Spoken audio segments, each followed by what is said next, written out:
Hey you guys, this is Jerry Mateo with recordingsoftware.com. And if you check out the link in the description, you will find a link to a discount bundle using all three of the plugins featured in today's video. Hey, welcome back, you guys. So in the last video, I showed you guys how to use a couple of isotope plugins to help you mix a singer-songwriter style song where you might have recorded it yourself and there was issues with the room acoustics and stuff like that. So in today's video, I want to do something similar. Only this time we're going to be focused on an actual recorded band. So I have here some tracks that I recorded years ago, and the budget was very small again with this client. So we had to basically book a rehearsal studio to get some room to do the drums and stuff. And the way that the drummer laid out the drum kit, it was basically impossible to get a proper snare drum recording. So I'm going to play what we've done to this so far so you can see where we're going to go to. And then I'm going to take it off and show you guys where we started from. So here we go.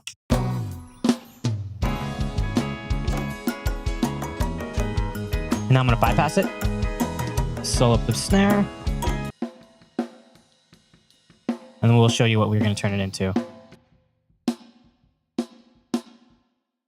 So that is a huge difference. And as you can see, when I turn off the effects, we have this massive overtone frequency that really isn't doing any favors. And overall, it sounds like the snare microphone is like 5 feet away from it. So let's just start off by opening up the effects that we do have on it. And we will start off by bypassing these two and just focusing on the first one. Now, the first one is the Boss Digital Labs Gatey Watey. This has pretty much become my favorite gate plugin because of the way that it works. Most gates have the ability to do full range gating, which is the mode with the line. This basically is just like a normal gate. We also have the ability to either only gate the low end or the high end using these filters. Now, if we do the normal mode and I play this audio, it sounds fine. This is actually a really good sounding gate. But check out what happens if I only gate the low end. And then only the high end. And the reason why I did this is because this way it's at least open for when the initial attack and strike of the snare hit comes. It has an opened initial attack. So that's pretty much it. All we have to do is set a threshold. I set the range to full. I have the attack at about 1.4 milliseconds, a 84.2 milliseconds release, and then I'm using my look ahead at about 5.9 milliseconds. This is a super easy plugin to use and really easy to set up. We have the Boss Digital Labs Transgressor. You can think of this as a transient-based EQ. You have your transient and your sustain, and you basically use the threshold, retrigger your filters for your sidechain input, and your hold release. So let me show you what it sounds like without it, and then with it. A lot tighter. So we're just going to go into B, reset the whole thing. Let's show you guys how this works. Now, the first thing is you have a look ahead function right here, which I like to turn up just a tiny bit. We have the listen function, which will let us set up our sidechain filters. We have low pass, high pass, we have band pass, and we have disabled. So let's use band pass and let's trigger it so it's only getting the part of those snare attacks.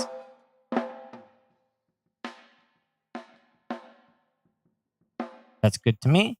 We're going to take it out of listen. Next, we have the detector circuit. We have hard and soft.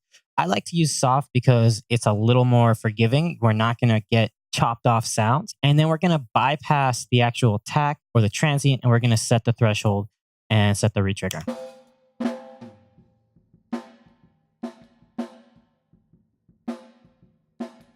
Let's increase the release and the hold.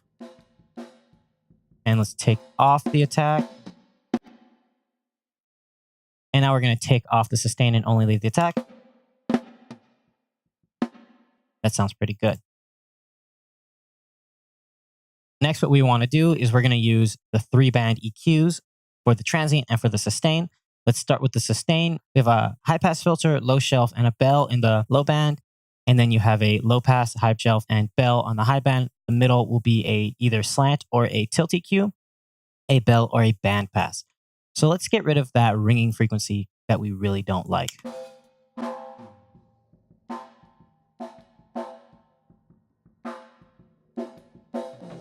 There's one of them. Now let's get rid of another one. We'll use a high shelf on this one. And then let's use a bell on the low end one.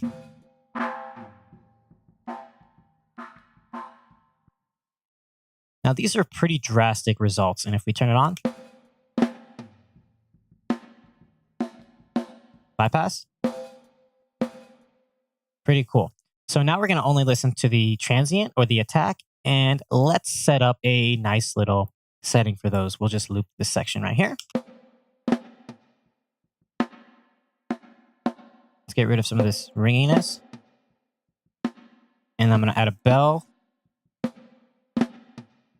to add some body.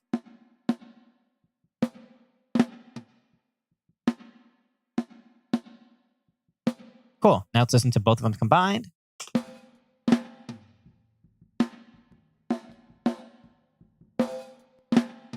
That sounds way better. Let's check out the A/B button so we can see what I did initially.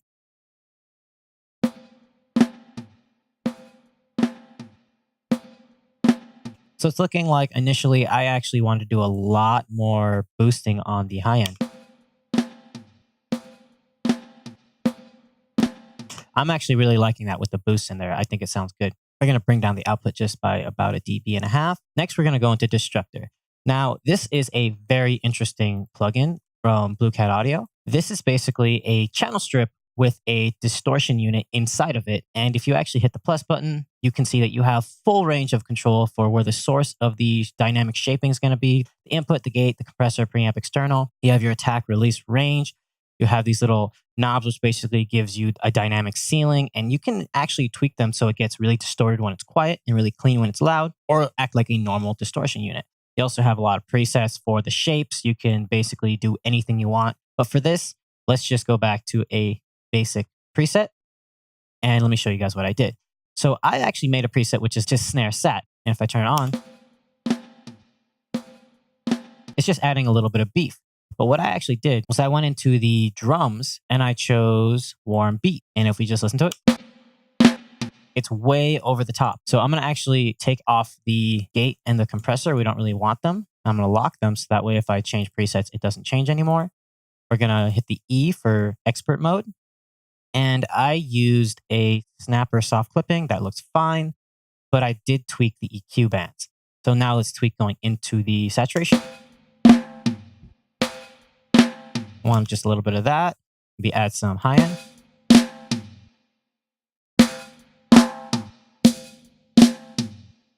Next, we're going to actually take this back down. We're going to drive it more, add some dynamics, and mix it down to about 40% and bring down the gain. Now, we also have input and output gains, which are plus and minus 40. So for that, we're going to actually use that to tweak our main output. We're going to bring this down by 3 dB, crank this a little more, and let's tweak the EQ. Add some body right there. Add some high end. Get rid of some of that ring.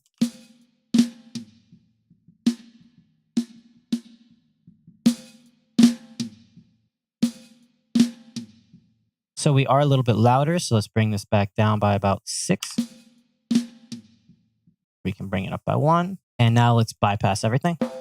And let's see how it sounds like with it. Now, the most important thing is how this sounds in the mix. So if we bypass everything, we can see how this sounds like, and we can see if we've done any improvement or not. And with it, we've added a lot more focus to it. So it's sounding a little bit too scooped for me. So I'm going to actually take away some of this scooping. Maybe do a tiny bit of a cut right here and bring it up by about 1 dB.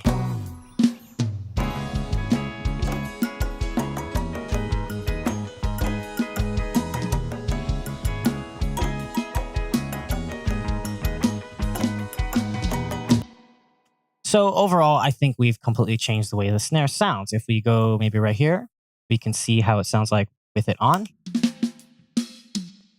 with it off. Let's see how that sounds like in the mix. Sounds dull, really nasty, and it just kind of sounds very unprofessional. But with it on,